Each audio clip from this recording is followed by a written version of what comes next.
some is a joke, for some is a dream, and some was a hope. For me, time is now. I try to smile, I wanna believe, but life isn't kind, and some can fly out, swim in a pool, sit on the corner, see the world through the clouds. It's good or it's lies, and that ain't no joke, but this is my home.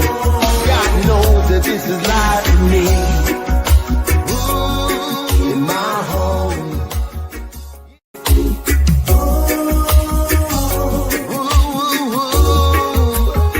She said, for some it's a job, for some it's a joke, for some it's a dream, and some was a hope. For me, time is now. I try to smile, I wanna believe, but life isn't kind, and some can fly out, swim in a pool, sit on the corner, see the world through the clouds. It's good or it's lies, and that ain't no joke, but this is my home.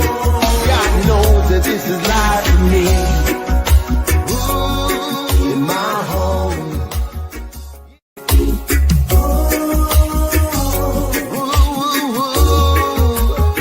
She said, for some it's a job, for some it's a joke, for some it's a dream, and some was a hope. For me, time is now. I try to smile, I wanna believe, but life isn't kind, and some can fly out, swim in a pool, sit on the corner, see the world through the clouds. It's good or it's lies, and that ain't no joke, but this is my home. God knows that this is life for me. In my home.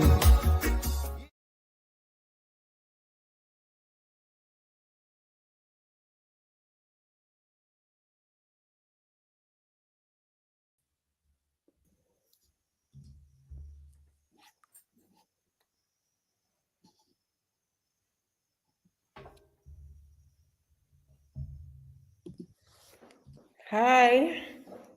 Hey, what's happening, Melinda? Walkabout TV. Thanks for having me. How you doing? I'm good. I'm good. I'm really good. It's a pleasure to have you. It's been a long time coming. Yeah, I'm excited about it, man. We've been talking about this since Moonsplash 2024, so almost a year now. So I'm excited to see your platform, how you've been growing. I know you just came from Sugar Mass. I know you did some work down in Dominique. I've been following you, man. I've been following you. Yes, I've been putting in the work. Well, That's thank good. you and welcome to Walkabout TV, where you can find your rhythm and find your tribe. I'm really excited to talk to you tonight about your career, Moonsplash, new music, everything. Yeah, I'm excited to be here again. Like I say, I really appreciate it. I am always grateful when you or anyone else will open up their platform for me, whether it's on social media or some other platform. So I'm excited to be here and jump into that conversation and see where we go. Okay, great. So I just wanted to start out talking about your career because you have such a diverse career. Okay. And I know you've been balancing law, counseling, and now music. So I kind of wanted to start out by asking what sparked your decision to pursue music? Well, I've been in the music business. I would say I was born into the music business, obviously, with my dad, Bankie Banx. For as long as I've known myself, he's been in the music business. And so I've been around it in some way.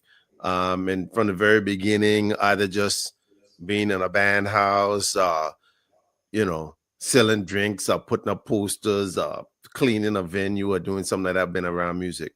And then once I got a little bit, probably be about a teenager or something, I was able to do more things on the business side, whether or not I learned to write a press release when I was about 17 or 18 years old. My mother would do some of that sort of stuff, and I learned some of that probably about 16 years old.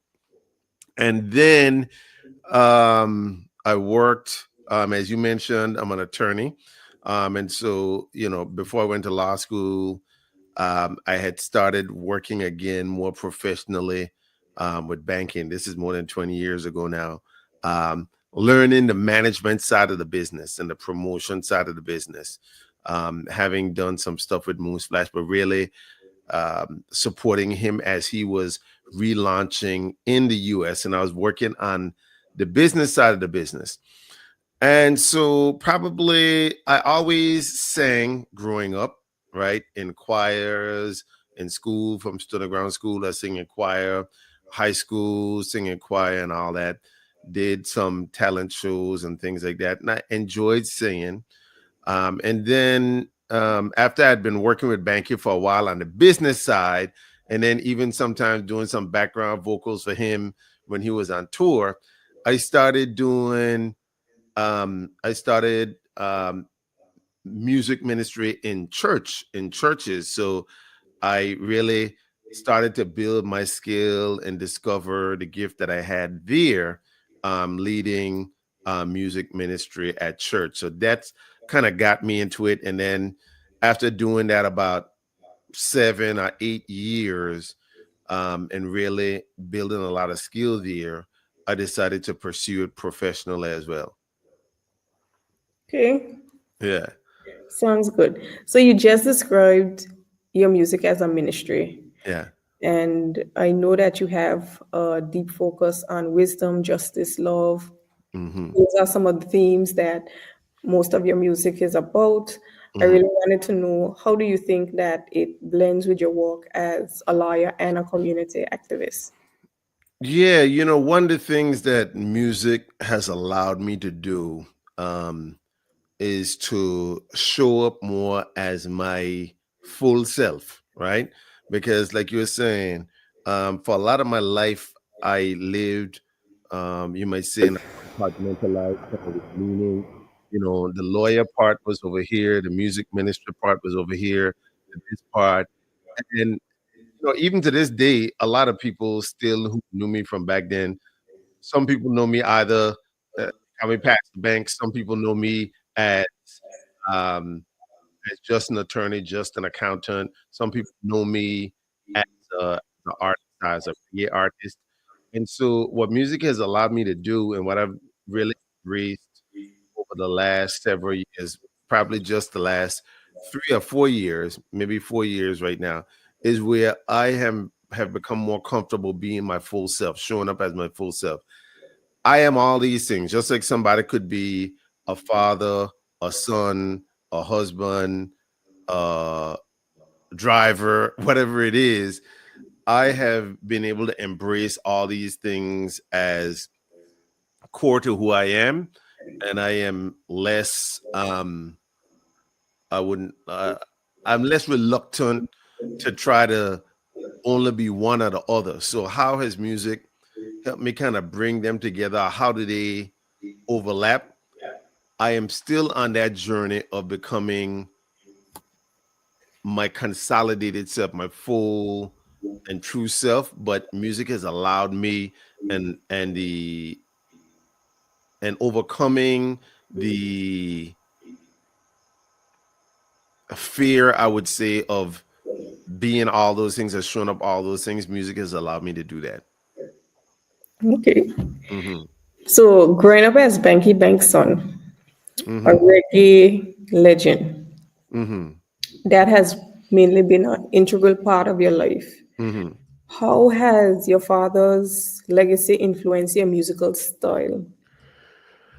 I would say in several ways. One, growing up listening to my father's music, one of the things that I took away from that was his his commitment to his beliefs, whether or not is his Rastafarian beliefs, or his commitment to seeing the world through a social justice lens, and then later on, in his music, seeing um, how his view of the world had changed in terms of um, what it means to be a human being and to be a whole person.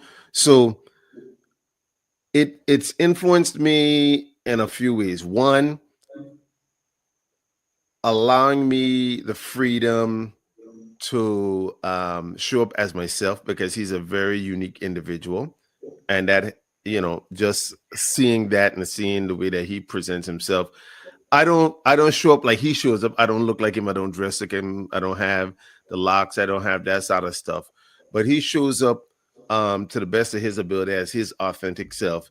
And so I think his music and his style and his willingness to push the boundaries musically um, encouraged me to show up as my authentic self musically. And then also just from working with him on the management side and really becoming very familiar with his lyrics, that helped me to become what I believe is a very good songwriter, right? He's an exceptional songwriter, exceptional composer, and having to study his music over time, listening to his music over time, helped me to develop my own style and to grow as a songwriter as well. So how would you describe that sound? My sound, or his sound? Your sound. Yeah, my sound is evolving, and it's not in a box, but I would say my sound is a fusion sound. My sound is influenced by the music that I listened to growing up, which was a lot of reggae music. Also, I listened to a lot of calypso music. I really love social consciousness calypso. Um, I also listened to a lot of rock ballads and all that sort of stuff growing up. Um, I listened to that, so that shows up in my music. And for a very long time, I was playing almost exclusively worship music, contemporary gospel and Christian contemporary music. So that um, that fuses into my music. So if I would to describe my style and my sound, it's a fusion music, but it's definitely heavily influenced by reggae. It's influenced by the acoustic guitar, and it's influenced by rhythmic kind of sounds. So let's jump into something a bit more pressing. Okay. Moonsplash 2025. All right. I think that, well, last year was the first time I worked with Moonsplash. I would have attended Moonsplash in the past just Mhm. as a patron, but working behind the scenes with the team last year, it was really good for me as a Yeah. first timer. Getting the opportunity to meet the artists, talk to the artists, being behind the scenes and seeing how our production that has been going on for the last 34, well, now 35 years, Hmm. that was really remarkable. So, because this is the 35th anniversary and Moonsplash is basically one of the only singly ran reggae festivals in the Caribbean, I just wanted to know what are some of the special things that will be happening this year for this milestone edition of Moonsplash. Okay, good. So before I get into that, again, let me say I appreciate what you did for Moonsplash last year in terms of being a face for the promotion and being conducting those interviews and kind of getting behind the scenes. And I'm glad to hear you say what you said, because I think so many people who are around Anguilla and other places, especially in Anguilla, I don't think Moonsplash is, when I say appreciate it, I'm not saying that people don't value it, but I mean, I don't think that people understand what it takes behind the scenes to put on this event that happens for just this one weekend, right? And I think if more people kind of understood the workings behind the scenes, um I think a lot more people would not just embrace it as they do, but even embrace it on a higher level. So for Moonsplash Certified, I wish today I could tell you the names of the artists that we, well, you know what? I could say one of the artists. I could say one of the artists. This is going to be the first place that is said live. So you could write it down right now, 8:15 in Anguilla, 6:15 in Houston, everywhere around the world. Um, the headliner for Moonsplash 2025 will be the legendary Burning Spear. Okay. And so that is your scoop, Molintia Walkabout TV. You could tell everybody you got that scoop. Nobody, no other radio station, nobody else has ever put that out there. So the story broke right here on Walkabout TV. The headliner for Moonsplash 2025 is Burning Spear. You know, one of the things when we book these events and when we start to put it on, before we could announce things, we have to make sure that everything is contracted, deposits and everything are in place and all that. So it's really important. That's one of the reasons why. So people say, y'all taking so long to say who's going to be performing and all that, but you can't really announce people's names before, you know, you sign a contract and before they get the deposits and all that. So Yeah. Burning Spear, the great Burning Spear, will be our headliner for Saturday night. We have some other great headliners for Friday night. We know that Bankie will also perform. I am very hopeful this year that Osa Band will be performing. Osa Band is Omari Samai and Ashe, and they are amazing. I'm very proud of them and everything that they're doing, and I know they'll be performing. And you know, so we're gonna have a lot of things, and we're gonna roll it out as time goes on. But to me, you know, it's just amazing to be able to say that we have Burning Spear for Moonsplash 2025. It's really good. So, for those who aren't familiar with Born in Sphere, you got to tell us a little bit more about Oh Born. my God. If you're not familiar with Burning Spear, I'm not gonna speak down to you, but Burning Spear is, in terms of significance in the history of reggae, he would be right up there with the great Bob Marley. And I would say it's undisputed that Burning Spear is the greatest living reggae performer, the most legendary living reggae performer. This will be his first time in Anguilla. I don't believe that he has been in St. Martin before. I know he was in Trinidad earlier this year, but this is just going to be an um, amazing showcase for us. I think it's fitting for the 35th. So I'm very excited about that. It sounds great. Yeah. So now I gotta do my research because I can't Yeah. sleeping.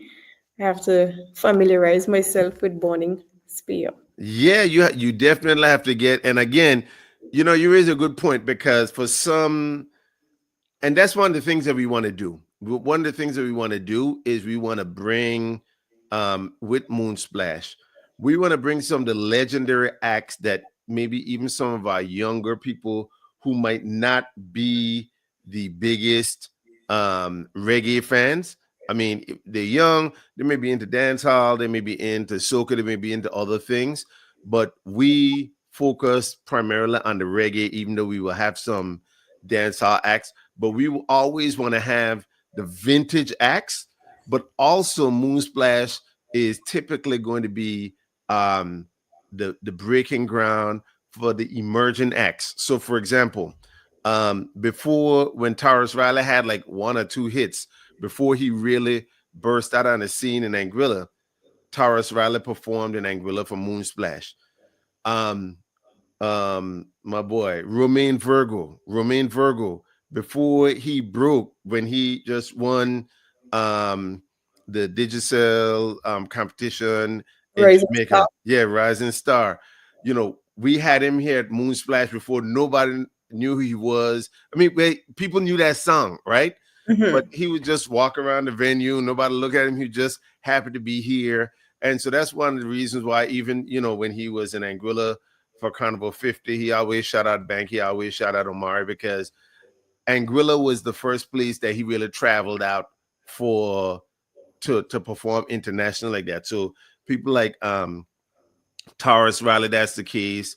Um, Sean Paul, even Sean Paul, before he was a huge international star, that was the case. Like we say, Romain Virgo, Christopher Martin, we had a couple of times, once before he was big, once when he was big. You know, all the Chronics, if you're familiar with Chronics, We had Chronics before he really broke like that. So with Moonsplash, the Saturday night is when we typically have like the legendary act that everybody needs to know, and you need to be able to say, I saw them once in my life. And Friday night is when we have the futures night, where the stars who are about to break. Mortimer had the song Lightning, but before he ever toured Europe, Anguilla was his first. Okay, so that's one of the things that we do, and we're gonna have some more like that here this year on the Friday night, along with some well known names. And I think that that is something that we have to discuss more in Anguilla, because in Anguilla we don't really have music festivals per se. Yeah. If you notice in other Caribbean countries, there's always this big headlining musical festival that brings so many tourists in, heads in beds. It sometimes a weekend extravaganza like St. Kitts Music Festival or the World Creole Music Festival. And in Mhm. Angola, we have Moonsplash. But Yeah. I think it is our duty, people like me and others, to actually speak out about what's going on in Anguilla so that people know that there are options in Anguilla. Moonsplash last year was my first time in a long time, and I enjoyed myself. It was a very intimate setting in the VVIP area. I had full access to the stage. I felt safe. It wasn't overcrowded.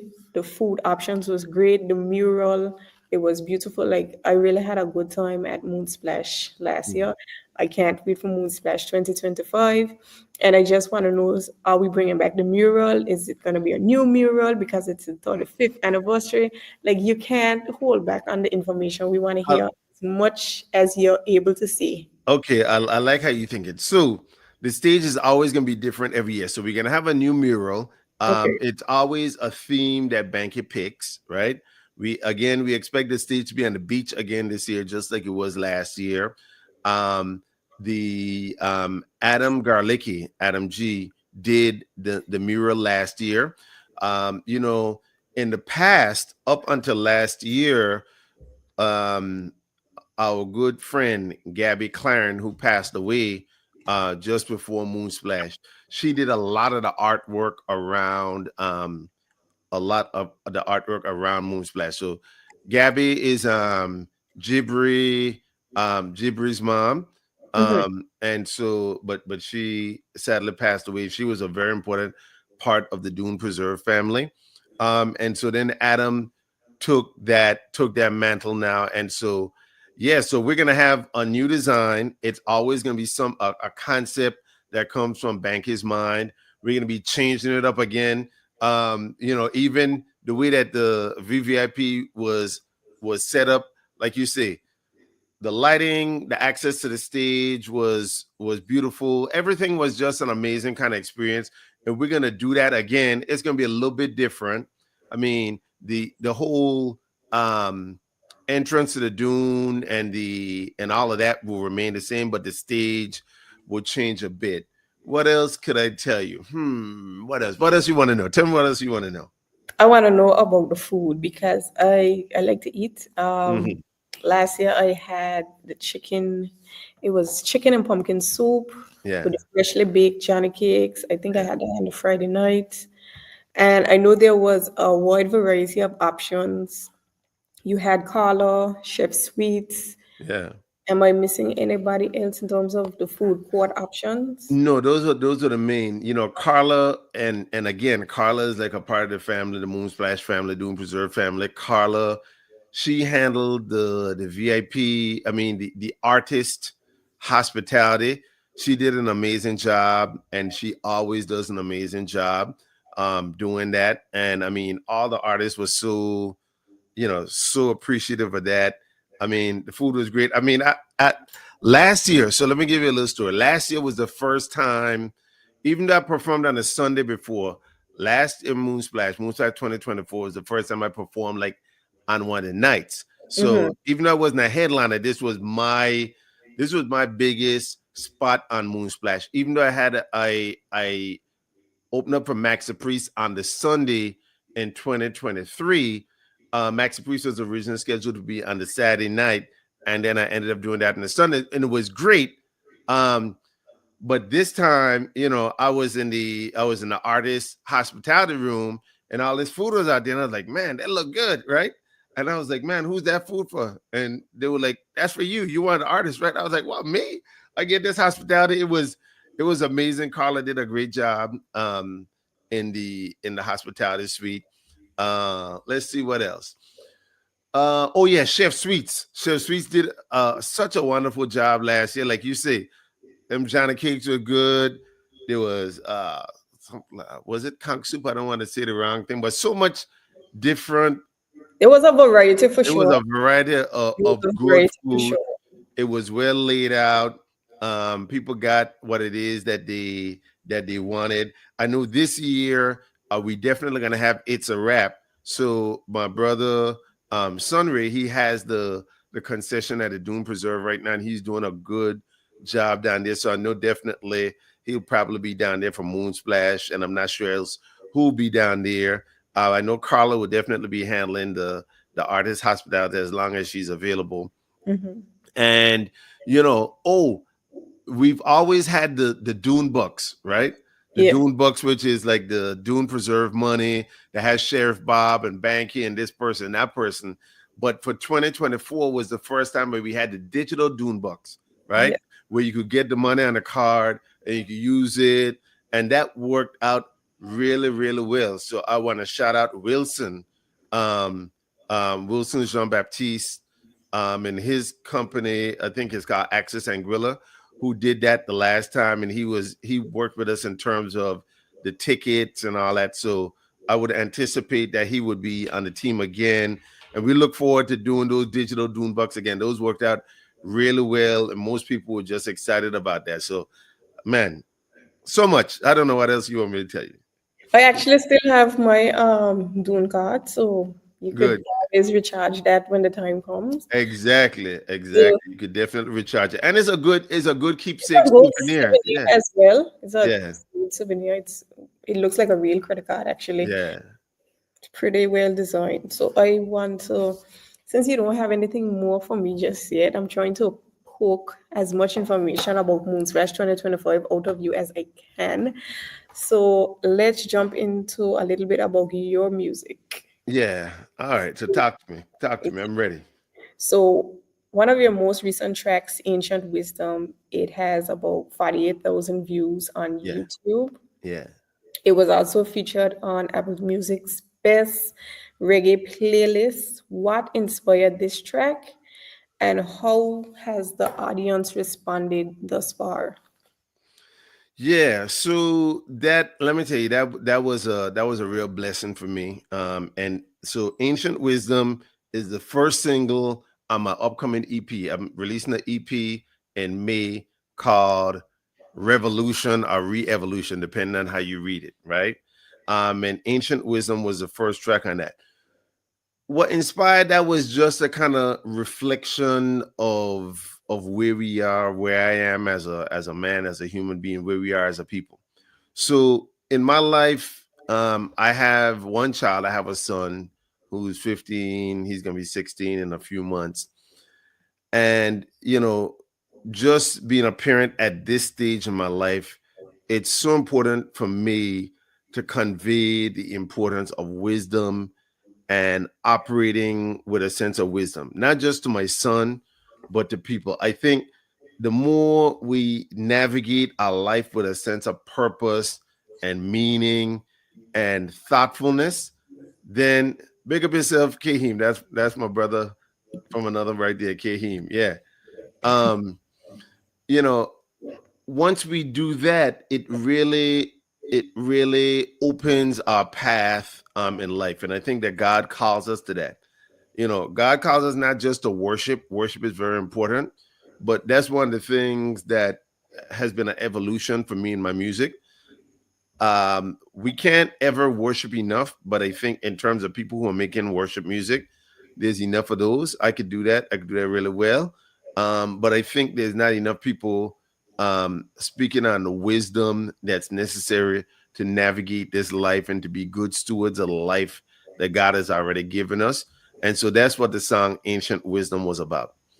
Man, that song, I gotta thank a lot of people for that. But one, I always want to thank Malika with NPR Consulting. She is my publicist, and so she makes sure that um the the the message that I'm trying to get out, it's always out in the papers in Jamaica, it's around the Caribbean, it's all around the world, it's press releases, there's all of that. And she does an amazing job. She also works with a company called 1 RPM, and she pitches my music to Apple Music and to other different playlists. And so Ancient Wisdom got picked up on a couple of playlists upon the release. So it spent actually 13 weeks, the last 13 weeks of 2024, in the Breaking Reggae playlist, which is the playlist for the best new reggae music coming out. And so it was on that playlist for 13 weeks to end the year. And then it was also on the worldwide rhythm playlist, which is um different, it's reggae and Afrobeats from around the world, and kind of vibes music. And it was on that playlist for about 6 weeks with Apple Music. So what that did now is it opened up a lot of doors for me, like in Japan is the greatest, I mean, is the most of this, the highest number of streams that I have on that song on Apple Music is in Japan, right? And so, and it's still every day I'm able to go and look at my Apple Music artist page, and I could see where it's trending and where it's playing in Japan. It's still that place. On YouTube, it's also doing well in Japan, but it's more in Kenya and in Jamaica, right? So the work that she does behind the scenes is invaluable, and I always like to highlight the people who do work behind the scenes that people will never hear their name.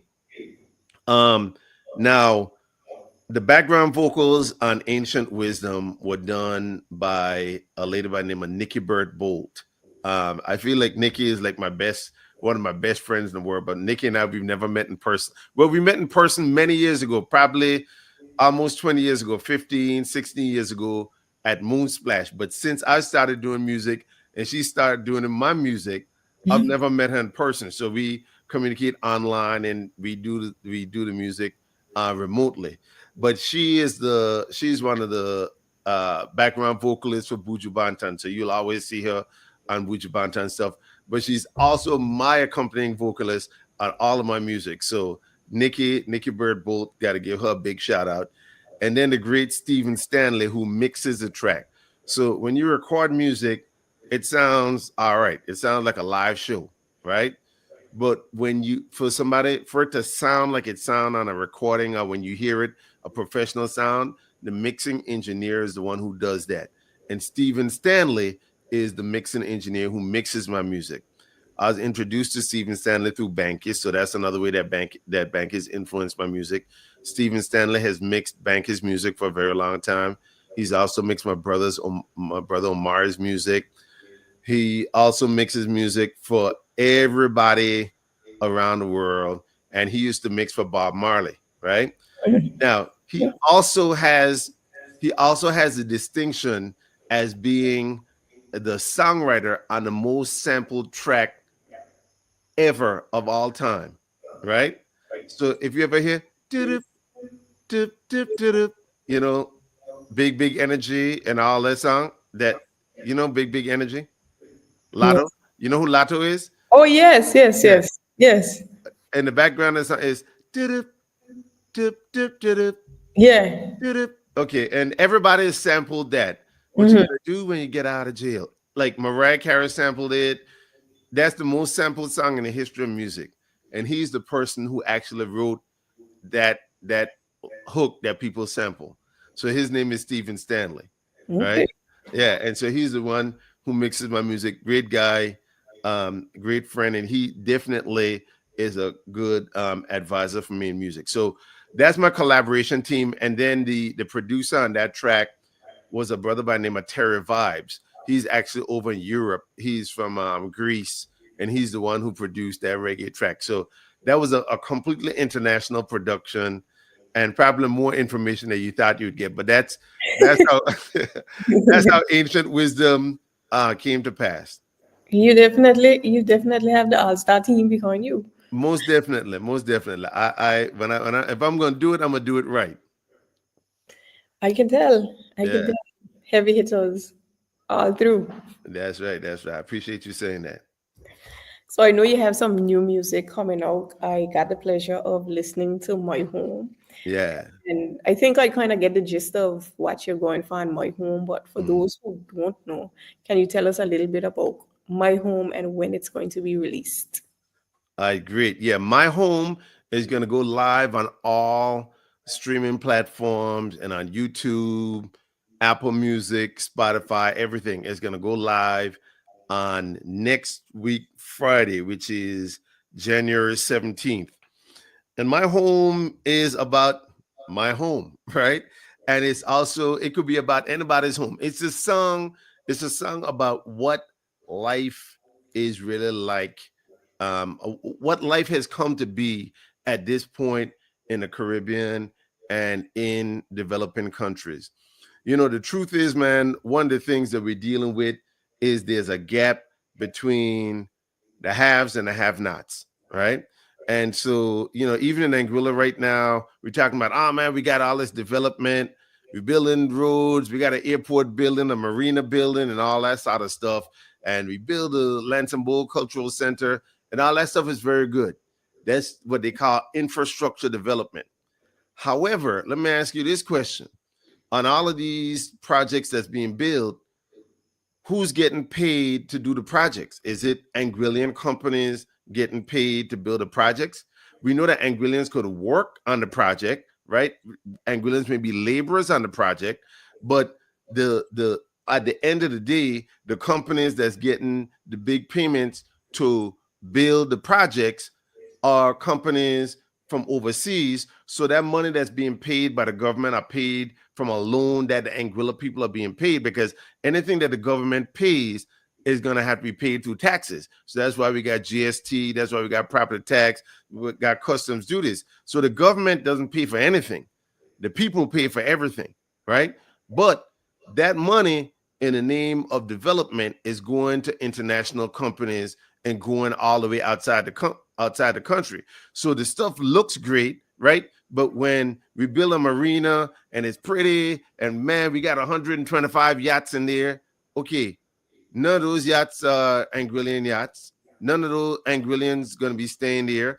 And just like with the hotels right now, and you know, when these international companies come in, they bringing in their leadership. So Anguillians could come in, you could clean the rooms, you could drive the people around, you could do this, you could do that, but you can't manage the property. You can't own anything. And so the divide between the haves and the have-nots is continuing to grow, and we're being distracted by a lot of other things in the name of politics, this and that and the other. But one of the main lines of the song says, where can you run and what do you where do you go and what do you do and where do you run when bills come after you? For some it's a job, right? They might get a job. For some it's a joke, because they all they can do is laugh about it. Nothing's gonna happen. They stay right there. For some it's a dream. They got dreams that they're gonna do this and all that. And some will sell hope. And so a lot of what they're doing is when they say, oh, we got this project right here and we painting them this here, they're selling us hope. But hope of what? Right? And so the protagonist in the song, which is a woman, is a mother in her 30s with a young child, saying, for me, time is now, right? It's about survival. I try hard to smile. I want to believe the hope that you sell me, but life isn't kind. And some could fly out, they could get on the plane and go to Miami, go wherever they want, go to Florida. They could swim in their pool. They could put up a fence so we can't see from the road because we're building more gated communities. But it's food or it's lights, and that ain't no joke. But this is my home, and God knows that this is life for me. So again, some people say, but I thought you were a gospel artist. I thought you were a Christian artist. Well, this is the gospel right here, right? This is the gospel truth. If it say the word says show love for the widow and the orphans, right? I'm here not to there's nothing against wealth. I believe in wealth. I subscribe to that. I think we need to be thinking more like that as Anguillian people. How do we own and grow things? But um, it would not be um, ethically or spiritually correct for me to not speak on the things that impact people in such a dire way, and people are being distracted by private planes coming in. I heard somebody say, I think it was the propagandist for the government, the information minister. He's like, man, you can't even find a private chef on the island, right? Okay, so what that got to do with anything, right?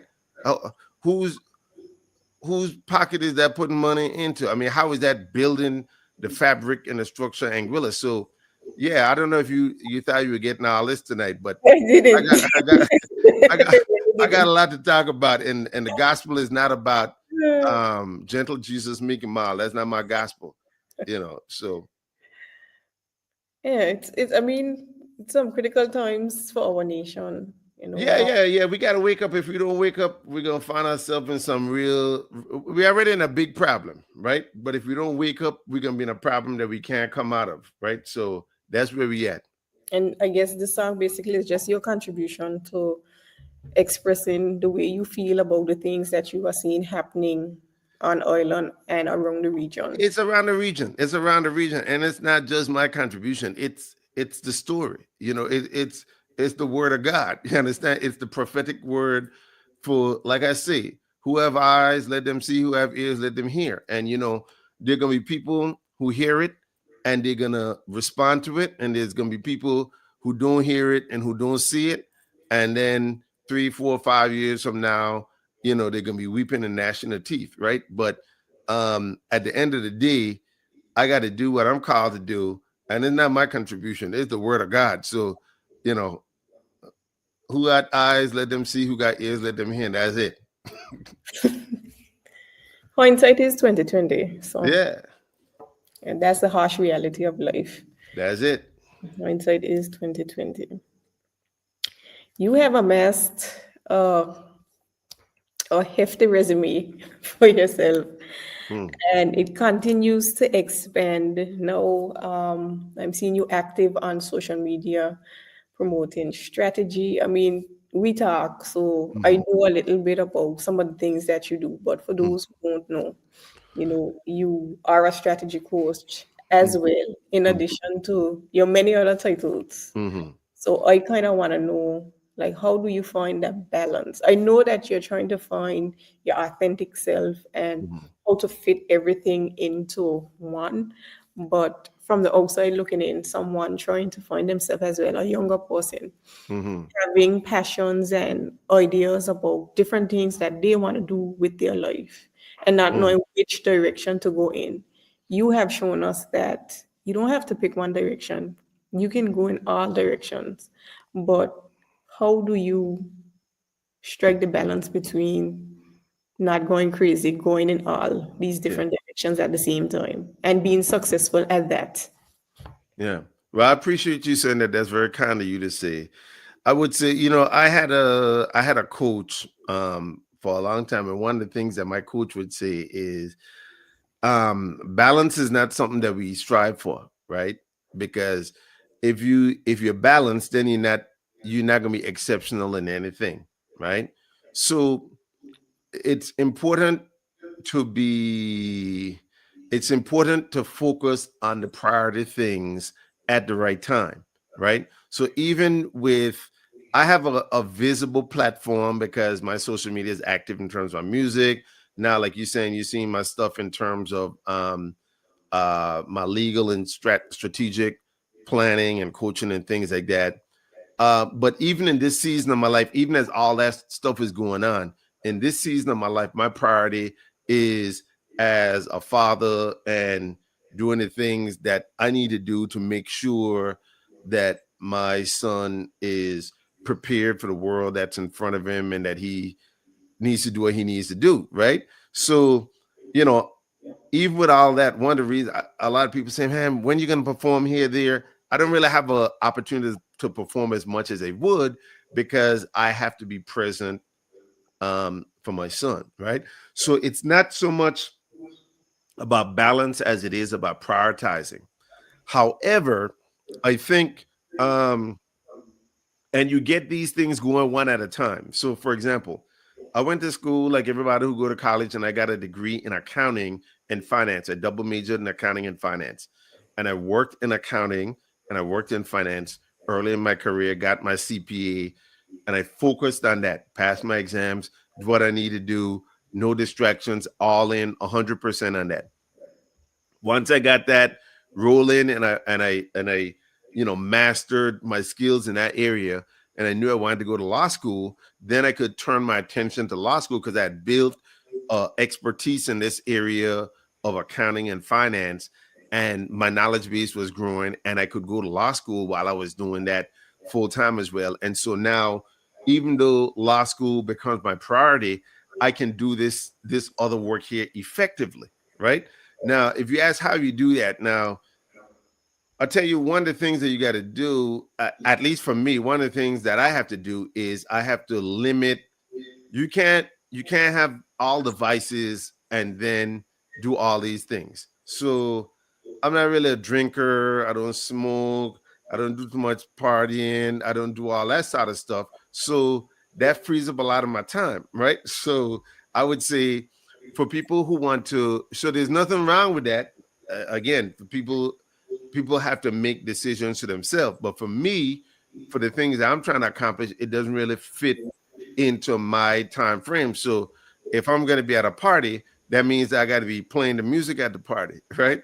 I got to be hosting it. I'm going to be doing something like that. I mean, it's not that I do hang out with my friends. I do spend time. I do things like that. But I have to make sure that I'm very regimented with my time. So that's one of the things. So if you're going to be, if you're going to do a lot of the things that you want to do, you have to choose. I heard it say this way: you got to choose what you're willing to give up. What is it that you kind of like to do that you're willing to give up, right? And that's how you find the time to do those other things. Then the next thing is you got to commit yourself to excellence, right? Meaning you've got to make sure that the work that you put in, you can't just do stuff to like a regional standard or local standard or something like that. You got to think about what a world-class standard is and then continue to work up to that standard. Now, you don't wait until you get to that standard to get started, right? You don't wait. I mean, you have an amazing setup here in terms of how you're able to live stream it and all of that. But even if you didn't have that and this is what you wanted to do, if it just meant that you just went straight to Facebook Live and you start streaming it like that, that would be the way to do it, right? Because you got to get started. So the other thing is start sloppily, but continue to refine it as you go on and continue to strive for excellence. And then the other thing I would say, there's a whole strategy behind it, right? Because again, you asked about what it means to be a strategist, right?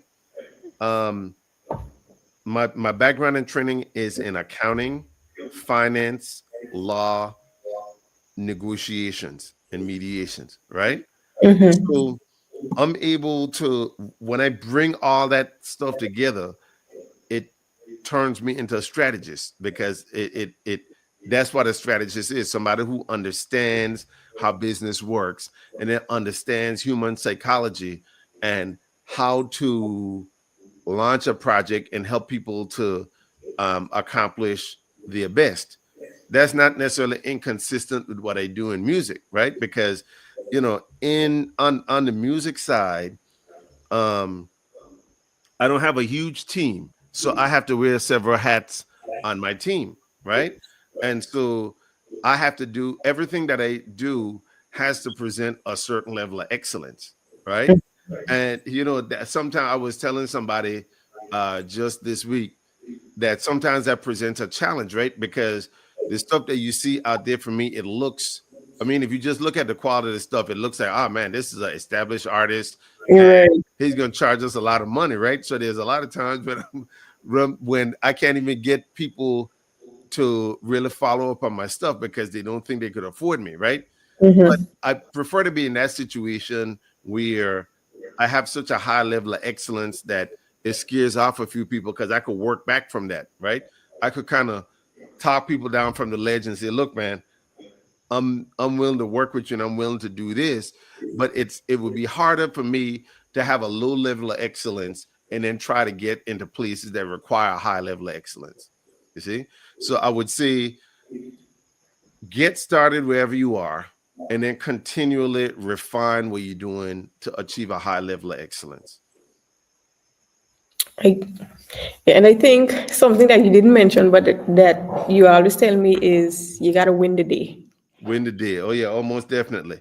Yeah, you can't let yesterday come into today. And I got that from my sister Tahira. I heard her and her team and Gino, they would always talk about that when we would share offices. Mhm. Um, they would talk about they're gonna win the day. And that really resonated with me where, you know, tomorrow is not promised. Yesterday is gone. You can't do anything about it. Let's just win today and just make every day a day that you win, right? And winning the day doesn't mean you make $1 million every day, you win a Grammy every day, or you do this, but you do the things, do the most important thing that day, and you do something that elevates what you're doing to another level. That's that's basically what it is. I think that sometimes we can get trapped in our minds, Mm-hmm. all of us, at some point in time about what we can and cannot do in terms of our capabilities. I Mm-hmm. think I've been in that Mm-hmm. mindset, mental space for quite some time Mm-hmm. in reference to doing this. Mm-hmm. And there were times when, not on this platform, but other platforms that I had access to, that I would just whip out the phone and go live. Mm-hmm.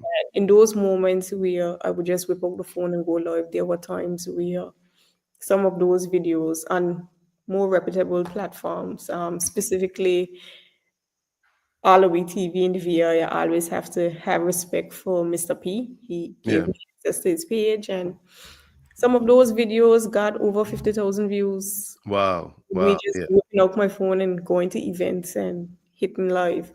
But on this platform, because it's my baby and Mm-hmm. because I kind of have a little bit more familiarity with what I'm going for, I'm taking the effort to do the research, look for the platforms that can help me to elevate the quality of what it is that I am producing. And that is why I want to connect with persons like yourself who, in my opinion, are successful and have been displaying a level of success and excellence throughout their career, because I think it's important to have those conversations with people who've been there in the trenches just starting out and they've now reached a certain level of success. Mm-hmm. It's important for me to share those stories because I feel like there is a young person or anybody in general out there having those limiting beliefs and thoughts about what they can and cannot do. And I think it's very inspiring when I get to have conversations with people like you who can basically tell you, like, this is how it's done. I don't just wake up one day and become the accountant, the lawyer, the strategist. It Mm-hmm. was a process where I started off in accounting and finance. Then I transitioned into law. Then I could transition into the whole strategy. And while I already had the musical background as basically my birthright, Mm-hmm. I eventually decided, like, okay, I want to step into this, not from behind the scenes anymore, but in front of the stage and display my God given talents and my birthright. Yeah. And with me saying all of that, Mm-hmm. I know you mentioned your EP, Yeah. so I want to talk about that a little Yeah. bit before we Yeah. wrap. Before we get to that, I want to say so, first of all, thank you so much for saying that. And I think that the way that you recap that will be very helpful to somebody, even if they're not on the live right now, because I believe a lot of people are going to come back and Yeah, watch this after the fact. yeah. Couple of things. it's so important for people who are starting out and who are, have this vision, this goal, this dream, whatever it is, to surround themselves with a network of people who have a similar kind of outlook on the world. Because if you are surrounded by people who don't share that mindset, it's not that they intentionally want to hate on you or they're trying to bring you down or anything, but they just can't understand what it is that you're doing, and out of love for you, and because some people are afraid of what they call failure, right? So they don't want to see you quote unquote fail, so they will try to dissuade you from doing what it is that you're pursuing because it seems like it's hard.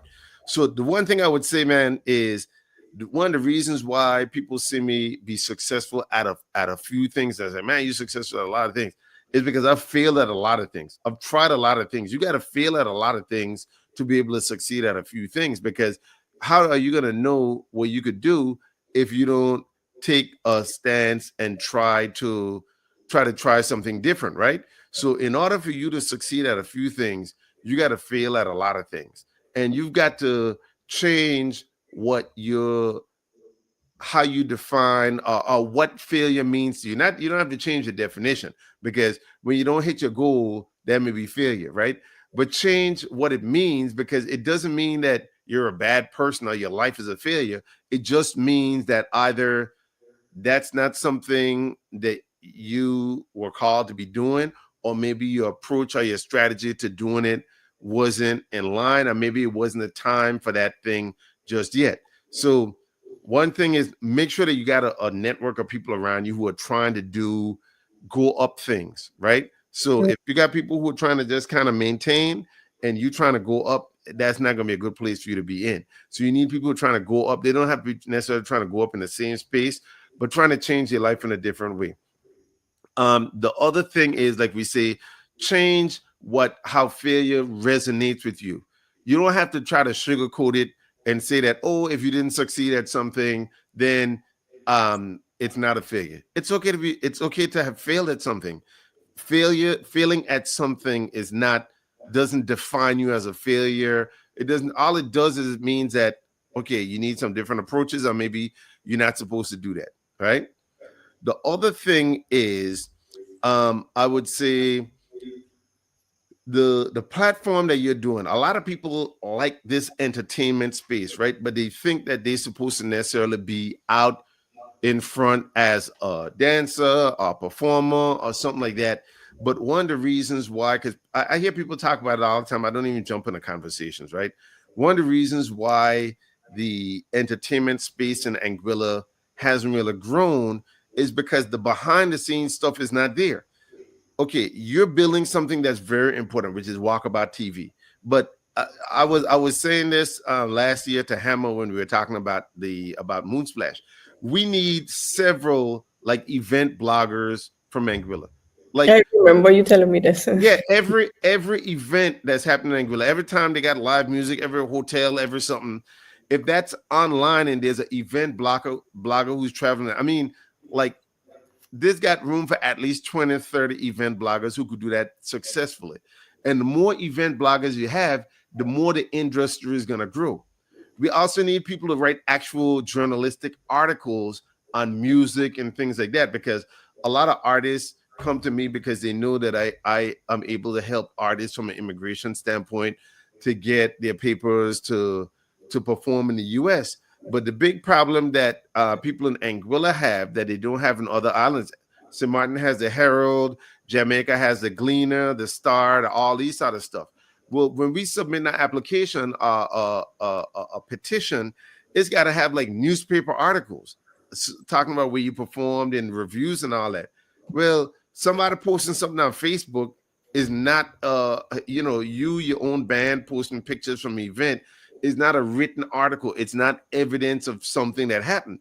So we need journalists who report on events and who report on performances, who analyze, like when somebody release an album, critically review the album, listen to the songs from 1 to 10, talk about the arc of the thing and all that. So and that way now when a few artists get like some real critical feedback on their album and all of it ting ting ting ting ting ting ting ting, and they don't understand like why is it we making this great music that everybody in Anguilla love, we can't get a booking elsewhere. Well, nobody's interested in here because it doesn't have an arc. Nobody is, it doesn't resonate with anybody, right? And Or I want to maybe cut they you off. go I don't ahead. want to Yeah. cut you off really, but I want to interject here. Yeah. I think something people may not know actually about you is that you actually do help some of the local artists to get that status so that they are able to perform in the US. And Yeah. I don't know if that's something you just want to keep discreetly, but I think that's something that is noteworthy. Mm-hmm. Another thing I would like to say, which I think may be controversial, is that Anguilla people play music for Anguilla people. And that is one of the fundamental problems we would have in terms of the execution of breaking that ceiling. Yeah. So you're absolutely correct. So now it's okay to play music for Anguilla people. And I would say then we still need journalists to write about that for Anguilla people. Anguilla people to read about it and consume that, because then maybe that might be evidence. I mean, it's a very small audience. And then maybe you might be only able to travel to do this thing like at as a kind of art exhibit or something like that. But it's not really gonna draw people, but it's okay if that's what people want to do. I will never tell anybody how to exercise their art, right? But it's very important for people to understand these other things. And I think if you had like a real entertainment, if you had entertainment journalists, right, what they would do is when they listen to an album and they read a review of the album, they're not just going to write, oh, this was so great, whatever. They're going to say, well, I like this song because it did this. I didn't like this song because it didn't that. This one tell a story. And some people are going to get their feelings hurt, but then they're going to go back and do a little bit better. I'll tell you a quick story about that because I got a ton of stories, right? So the same Stephen Stanley. So this is a story about me. Stephen Stanley, the first song that I ever released was a song called Story of My Life, which is like like the song that everybody kind of goes back to. Well, when I recorded Story of My Life, I recorded it as an acoustic song with just me and another guy playing the guitar and another guy doing a hand percussion. So I sent it to Stevie, and Stevie is like, man, this is this could be a big song. You need to have a whole band with it. I was like, I don't know about that. Let's just mix it how it is. He's like, no, I'm not mixing it. You need to put a whole band on it, and then I think it'll be much better, right? So he had a certain amount of integrity as a professional, where he was like, no, I'm not just gonna mix it just because you're gonna pay me, because I had to pay him anyway, right? But he was like, man, you got a big song, put it with a band. Then after that, when he listened to my vocals, he was like, man, I like your vocals, but this is not your best work. And he had never heard what I said before. He was like, but you Bankie son, I know this is not your best work. Go back and sing it over again, right? I'm like, man, I spent all night working on this, whatever. Nah, sing it over again. And so then I sent it down. And so by the time we got a finished product down, it was something that was world class and could play on any adult contemporary station in the States, anywhere around the world, all of that. But it was because I got that kind of critical feedback, and I couldn't get my feelings hurt because he's got experience in this space. So when he tell me something, he tell me what he know, not what he feel, right? And so so I think we need more of that in order for Anguillan artists to really hear how their music is perceived outside Anguilla, because nobody's writing about it outside Anguilla. Sometimes we have again, Exodus HD, back in the day, North Sound, Mustnuns could go around and do certain things, but there are a lot of other artists who are around who could do different things. And I'm not singling out anybody. I mean, we have like for example, people in Anguilla know Omari, but they don't know how big Omari is around the world and how his music is perceived around the world, because they know Omari and Anguilla. Omari is big, okay? Just so that people understand that Omari is big, and he could go anywhere in Jamaica, in the US. He could draw his own crowds and all that. He doesn't have to perform at a festival. He could book a city winery, and he's gonna have 400 people come out in New York just to hear him with nobody else. They're gonna pay $50 for a ticket, right? So that's what it is. It's about building that foundation, but that doesn't come by, you know, letting people gas you up and tell you, oh man, that sounds great. You got to really put it to the test and listen to some people who tell you, now that ain't the standard, right? Mm. So yeah, so that's it. But we need people like what you're doing. So I want you to continue to build your platform, especially in Anguilla. Push it, bring people on here so they could get interviewed. Again, people see me coming on here, and I'm very smooth with my interviewing. Well, when I was a teenager, that was before you were born. Okay, so just me and your mom went to school together. Just so everybody know, I went to school with Melinthia's mom. You wait long. You I wait wait long. long. I wait long to say that.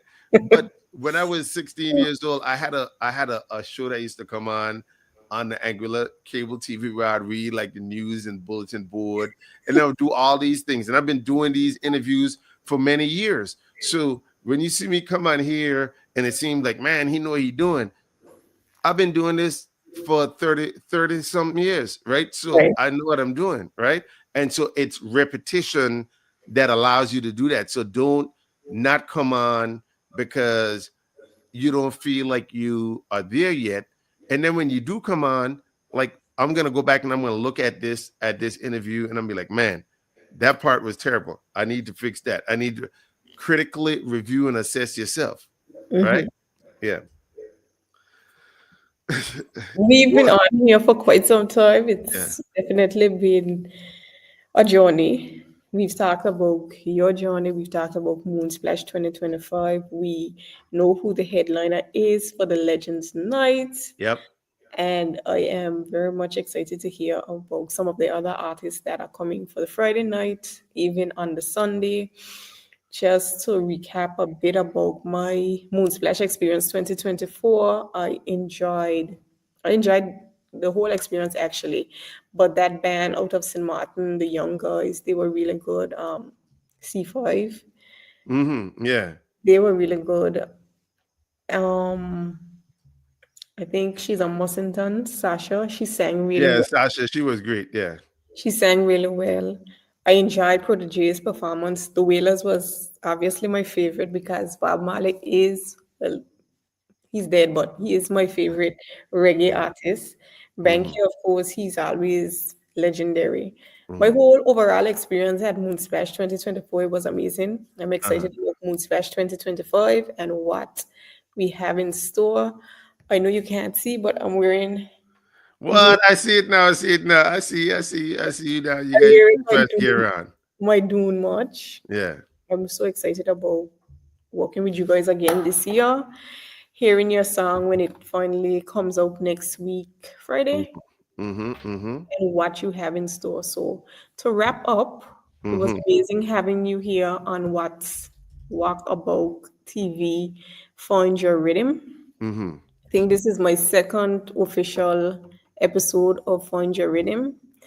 I will continue to grow and take advice from people like yourself and others, surrounding myself with a community of persons who genuinely want to see me improve. I am someone who is highly critical of myself, so I always ask persons for feedback about what I could do to improve myself, and I definitely know you won't miss to tell me. Hey, yeah, one that I recommend, one of the podcasts that I look at a lot is called the Fix podcast in Jamaica. I would recommend that you look at that, and it's hosted by two or three people. Three people. It's hosted by a guy named Naro, Ari, and then Javi, and they do a great job. And I think just look at them, and you well on your way to doing that, building a similar kind of platform and this kind of interview structure. I want to plug one more thing: the Bankie Banx documentary. Right, Oh there's yes. a documentary coming out right that's in not music film festivals right now, and I don't know whether or not people understand how big that is, right? But this film, it was produced and directed by Nara Garber over the course of 4 years. It's got archival footage going back from the 60s, and then it ends with Moonsplash 2023. And it's amazing. And this weekend, so just last year, it already appeared in two significant film festivals. And then just within the next 2 months, it's going to be at 6 other film festivals. But this weekend, we got a special online screening, a special online screening. And you can learn more about that at www.bankiebanxdocumentary.com. That's www.bankiebanxdocumentary.com. The name of the film is Bankie Banx, King of the Dune. And so there's so much history in there. It kind of parallels Bankie's life from the time of the Anguilla Revolution.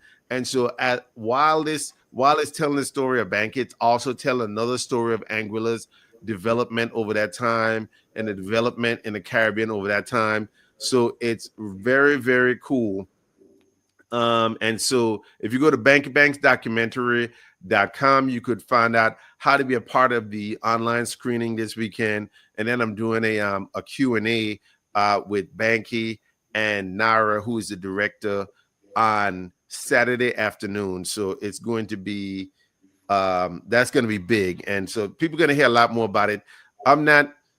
I'm claiming it already. You're going to see it on Netflix and Amazon and all that sort of stuff. Probably not this year because it's a process to kind of get your stuff there. But once it gets in enough film festivals, and I'm sure that we'll be in at least 20 film festivals by the end of this summer.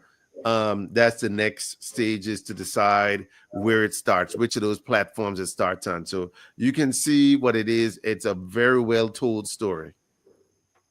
That's not a small feat. Yeah. And for Anguilla, that is basically so small that is a very big accomplishment. And I think things like this need to be highlighted a little bit more.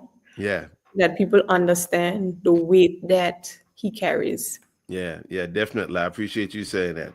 So yeah, again, thank you so much for having me. And I know that our time is well spent, but I enjoyed it immensely. And I appreciate everybody who logged in live and the people who tune in after the fact. Excited about that.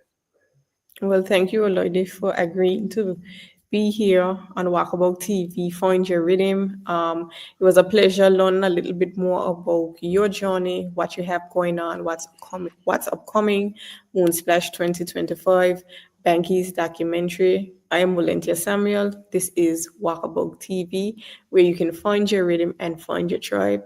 And until we tune in here again for another edition of Find Your Rhythm, it was my pleasure having you.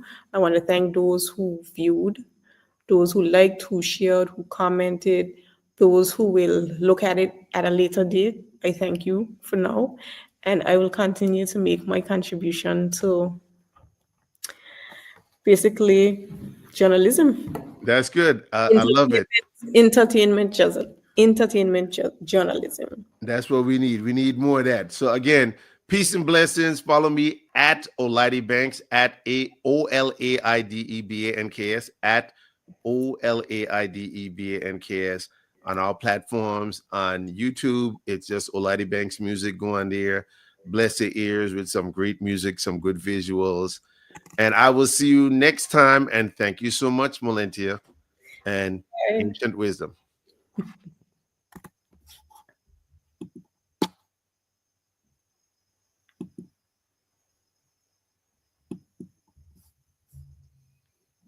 Show love for the widow and the orphan, for you will have them all your days.